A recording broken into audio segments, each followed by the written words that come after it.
Boa noite. Não entendo a ideia de interconexão entre as pessoas.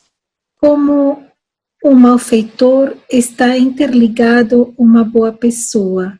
Como Hitler pode estar interconectado a Madre Teresa de Calcutá? Pois é. Eu estou lendo nesse momento um livro chama-se Meninos de Zinco,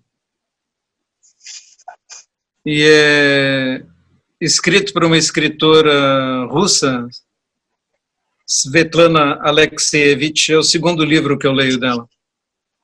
Ela ganhou o Prêmio Nobel em 2015. E esse livro, que eu recomendo a todos vocês, embora seja talvez o livro mais perturbador que eu li em toda a minha vida, são testemunhos de pessoas que foram para a guerra, funcionários civis que foram para a guerra do Afeganistão, rapazes, enfermeiras. E uma das coisas mais perturbadoras que nós vemos é o fato de dentro de nós haver ao mesmo tempo demônios e anjos. E o mesmo rapaz que era doce e um menino quieto e carinhoso em sua infância, lhe colocam armas nas mãos e os levam à guerra e os treinam e os jogam num ambiente em que as pessoas se matam, se explodem. E quando o colega do seu lado é morto, ele se transforma num demônio e faz coisas terríveis, e depois, quando volta, nunca mais é o mesmo, e não pode ser compreendido pelas outras pessoas que não passaram por esse tipo de experiência. Nós pensamos, não, dentro de nós não existe um assassino, mas existe sim. Existe um assassino em potencial dentro de nós. É uma questão de condições, de fúria, de medo.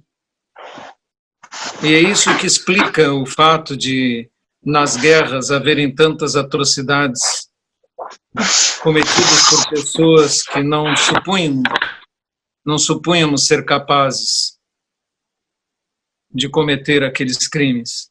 Há um poema de Thich Nhat Hanh em que ele diz: eu sou a vítima, a moça estuprada, eu sou o pirata, eu sou o ladrão, o assassino, eu sou todos os homens.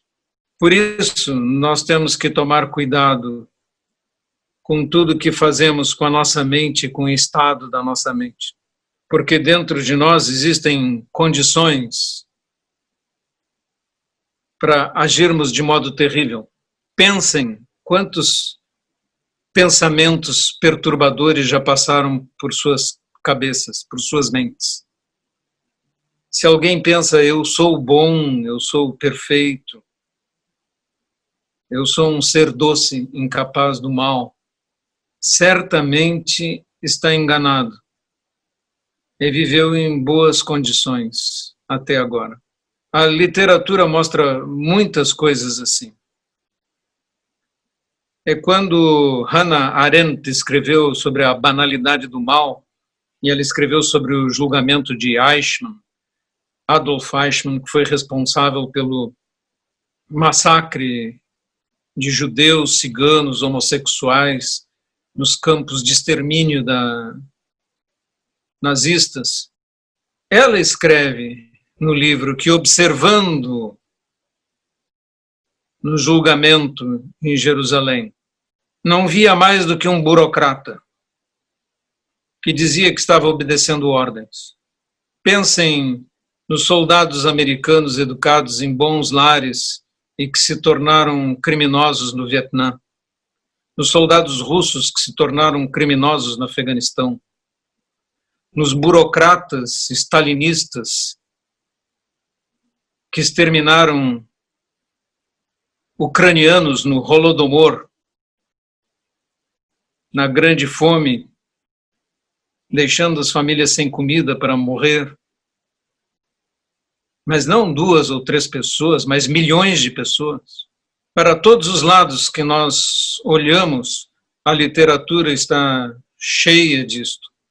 Então, como comparar? É como dizer, este é bom, este é ruim. Um dos maiores mestres zen do século XX, morreu em 1965, Kodo Sawaki. Durante sua juventude foi atirado na guerra da China, e ele escreve, eu era um demônio. Ele é uma história muito interessante, ele levou um tiro na boca e foi jogado em um monte de cadáveres, como morto. 3 dias depois, quando estavam pegando os cadáveres para enterrar em valas comuns, verificaram que aquele jovem ferido no rosto ainda estava vivo. E ele foi retirado de lá e enviado de volta para o Japão como sobrevivente. E o Japão, na China, estava cometendo enormes crimes na sua invasão da Manchúria. Mas Kodo Sawaki se sentia atraído para ir para um monastério e foi para um monastério budista.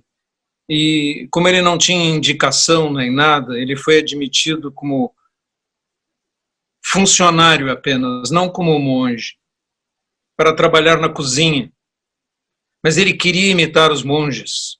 Estou resumindo a história. E ele foi tentar praticar zazen sozinho.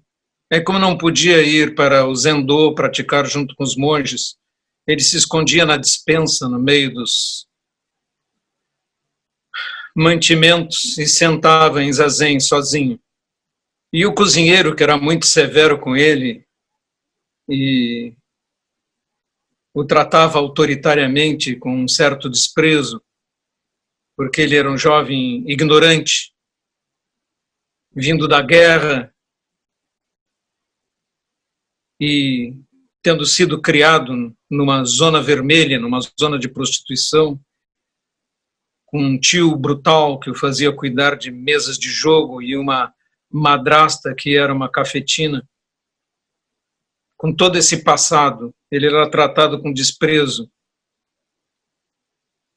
pelo monge responsável pela cozinha.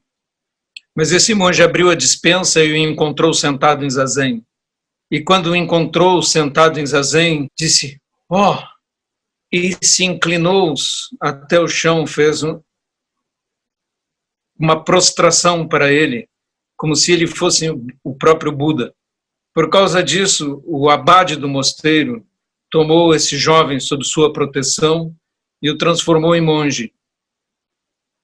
Kodo Sawaki tornou-se um monge peregrino, porque não tinha templo nem lar. E Kodo significa sem lar. E durante décadas ensinou para os pescadores, para as prostitutas, para os pobres, indo de lugar para lugar, comendo quando tinha comida e dormindo quando tinha uma cama. No final da sua vida, ele tinha ficado tão famoso que foi convidado para ensinar na Universidade de Komazawa, a Universidade da Sotozen. E vários mestres, inclusive meu primeiro professor, foi seu aluno em Komazawa. Kodo Sawaki tornou-se uma espécie de santo, morreu muito velho, ensinando e influenciando pessoas e escrevendo magnificamente. Mas este homem tinha sido um demônio. Como podemos dizer que dentro de nós não existem anjos e demônios? todos estamos interconectados, porque nós entendemos o mal e o bem, porque, na verdade, está dentro de nós também.